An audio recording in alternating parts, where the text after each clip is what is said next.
Welcome back, everyone, to An Ordinary Search for Truth. My name is Nate, and today we'll be talking about you, who you are, and what you are not. This is a difficult video to do, especially in a relatively short amount of time. This is the third video in my video set, highlighting my new direction on my channel that I'm taking, and that direction is toward absolute truth. In previous videos, we've taken a look at absolute truth and how we must go about searching for it, why it's important, and logically why it makes sense the absolute truth is, and what exactly we can use to get to know absolute truth. I would like to reiterate, first of all, that the reason this is important is because if we can get in touch with what is absolutely true about reality, about ourself, then we can wipe away any distortion, any illusions, any misconceptions that we've had about everything, and approach our entire lives from a very clear, very understanding and wise point of view, instead of being caught up in all of the relative truth that is all based on perspective. And if we can do that, if we can get in touch with absolute truth, then as I have found in my own life, we can also get in touch with absolute peace, which at the end of the day is something that I think all of us would like. And we can free ourselves from suffering, from pain, from fear, from those things in our lives that we feel are holding us back, those things that we don't like, that we want to be free from. I have found freedom in this understanding, and I have found peace that does not go away. And that's quite a claim to make. If that's something that you're interested in, then give what I have to say a chance. I will say that this topic's not easy. It's difficult to understand because it's something that's not commonly taught, at least not in this hemisphere. It's something that is very difficult to understand coming from the point of view and worldview that most of us have been brought up with. So definitely keep an open mind, and if it's just makes no sense at all to you, that's okay. Continue on your spiritual path, and perhaps one day you'll have a light bulb moment and it will make sense. It definitely happened that way for me. So without any further ado, let's get into it. The question that we must start with, and really the question that we must end with on our search for absolute truth, is who or what am I? If we can gain understanding about this one thing, then everything else starts to make sense. And especially in later videos, I'll show you why. Again, why are we interested in this? Well, all suffering and fear stem from mental assumptions or mental identifications that we have made, which are untrue. And so what we must do is address through our direct experience, through self-inquiry, we must address these things, these distortions, misidentifications, and eliminate them and get in touch with what is actually true about ourselves and about all things. When we first ask, who am I? Our mind almost immediately supplies us with answers, with thoughts, with descriptors, things that we've identified ourselves with. For example, maybe our name, occupation, schooling, where we live, our family, our personality traits, the things that we own, our political views, our religious views, our opinions on just about anything, our body, our physical body. All of these things are supplied to us very quickly by the mind. It says, well, these are what you are. These make you you. And if it weren't for these things, you would not be you. So we need to look at these things and make sure that they really are part of our fundamental self. Otherwise, we're operating under some sort of delusion, some illusion. So one thing I would like to point out is that yourself, your sense of self, has been constant your entire life. It always has been. It is right now. You know that you exist right now, that you are an I. See that right now. Just experience that. Wow, here I am. I am here. I am. Okay, and that self to which you refer to as I, as me, has been the same self that you've been referring to and that other people have been referring to your entire life. So, even when you were a child and you said, I want these cookies, you were referring to I, me. And it's the same self that you refer to now when you say, well, I want to work less or I want more money. The I is the same. The I is constant and always has been.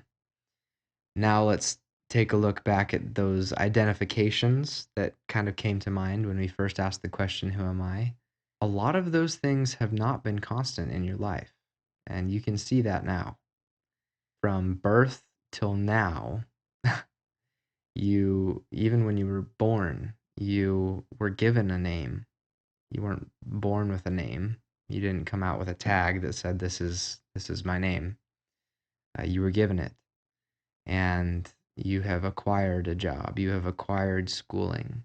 You have acquired knowledge and opinions and political views and religious views. All of these things have been added to you over the years, and they have built up quite a nice personality. But things that have been added to you can also be removed. And what is left at the end of the day? What did you start with and what is left? Even your body has changed quite a lot. It has not been consistent. You definitely don't look the same as you did when you were first born or when you were growing. You don't even really look exactly the same as you did yesterday. And the substance that we imagine we are made of, the atoms, the chemicals, material, if we look at it from a scientific perspective, these things we've taken in new and gotten rid of old. Our body is made of completely different substance than it was even just a few years back. So even our body has not remained constant. And yet that I to which we have attached I am this body to has been constant. Try and think of a time when you were without yourself. Or have you ever forgotten yourself and had to go back and grab it? Even when you say, I don't feel myself. Well, what is that self that doesn't feel like itself? What is that I that is still there? And do this with every one of those things that your mind has produced for you. Every single one. Really look at them. Take the time to do this. Don't do it now. Do it when you have time. And try to see what you're left with. What are you fundamentally? It's a very interesting question, and most of us don't think about this in our lives, in our day-to-day lives. Most of us are never asked this, so really dive into it. So what are we? What are you? That is a very difficult question, especially to communicate conceptually through language. You process language conceptually, intellectually, but yourself can't be known this way. And we can come close to this process of negation, of saying, well, I'm not this, I'm not that, I'm not this. Anything that can be observed, described, objectified, including our thoughts and our emotions, all of these things can be witnessed by you as the self, but in order to be witnessed, must be also separate from you. So, this process of negation, we can pretty clearly see a whole lot of things that we are not. But that one thing that we are, that's a difficult thing to look at. Uh, if you were an object, you could be defined completely using descriptors. It might be a long list, but you would be able to be. And objects are limited by definition.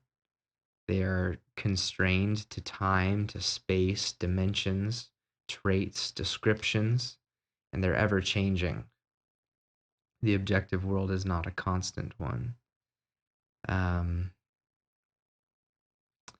but you are not an object, and I challenge you to try and see this through your experience, because you really can't look at yourself. Go ahead and hold yourself up and look at it and see what it is. Can you do that? You're not an object, and thus you don't share the limitations of objects, and thus you don't have to share the limitation of time or space or description or traits or change. You are unchanging fundamentally. All that we really can say about ourselves is I am.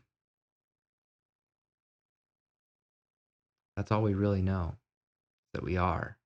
You know that right now. You can feel that. You can sense that. I am. You know that you exist. That's unquestionable, irrefutable, self-evident. I know that I am, but I don't know what I am. You know that you are, but you don't know what you are. It's fascinating to me that the most intimate thing to us, our very self, is the one thing that we cannot grasp with the very thing that we use to try and grasp understanding of everything, and that's our mind. We're trying to hold something with our mind because that's all it can do, but we slip through its fingers like vapor, and that is frustrating.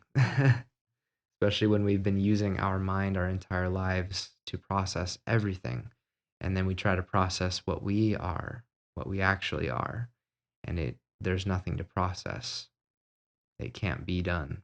So how do we get in touch with this self that we are? Well, take a step closer to yourself. You can't get any closer than you already are. In the same way that, as Alan Watts says, you can't look into your own eye because you're too close. Awareness, I'll call it awareness. I'll give a name to it, even though that's really not what it is. Awareness, just by being itself, is aware and can be aware of itself and all things. You don't have to try to be aware of yourself. You already are right now. You can't stop being aware of yourself, because by being yourself, by being aware, you are already self aware. In the same way that the sun doesn't have to illuminate itself Just by being itself, it is illumination. It is illuminated. You're right here, right now, and you've always been right here, and you've always been right now. Never have you experienced anything other than that. And you can't. You can think about memories from the past and you can think about imaginations for the future, but that's happening right here and right now. And those are merely thoughts. But really, the only time you've ever experienced is the present. And you can look at your experience to confirm this. Can you confirm that what I'm saying is true or false? You decide. We have identified ourselves wrong for our entire lives. I definitely did. We've imposed limits and distortions of the mind, the limits that the mind has. We've taken upon ourselves and identified with those, which has made us feel small and unimportant at times, worthless at times, insecure, afraid, defensive.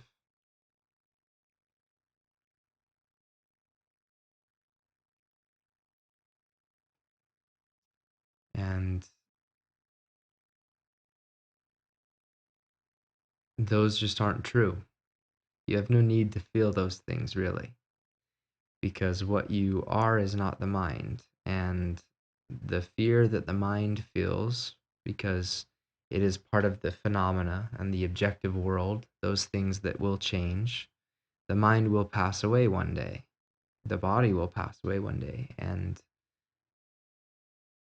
if we identify with those things, then we too believe that we will end. But never in our entire life of experience have we actually experienced an end of ourself. We can't. According to our direct experience and our knowledge, we have always been. And we can't disprove that using our direct experience. And I'm making these claims. You are welcome to research on your own and figure it out for yourself.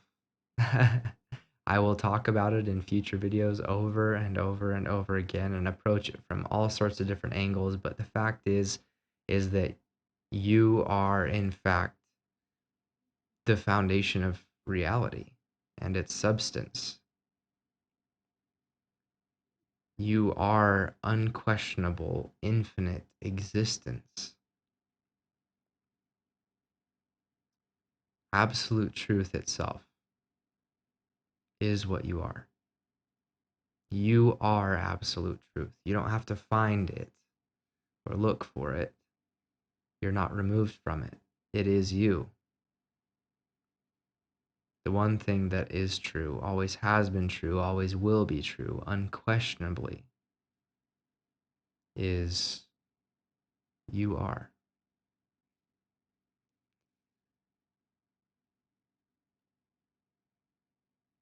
We've been looking out there for truth, for peace, for happiness, all these things that we think we're removed from, when the whole time, all of these things have been right here and right now within you.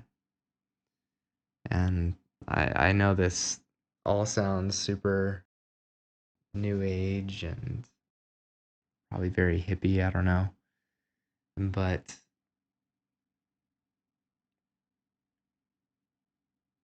after years of searching and questioning, it's the only thing that makes sense to me.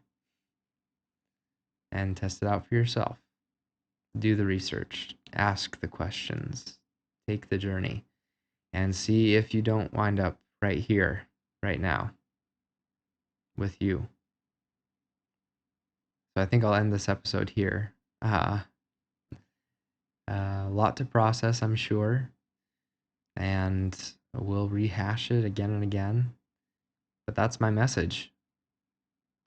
That's what my channel is all about.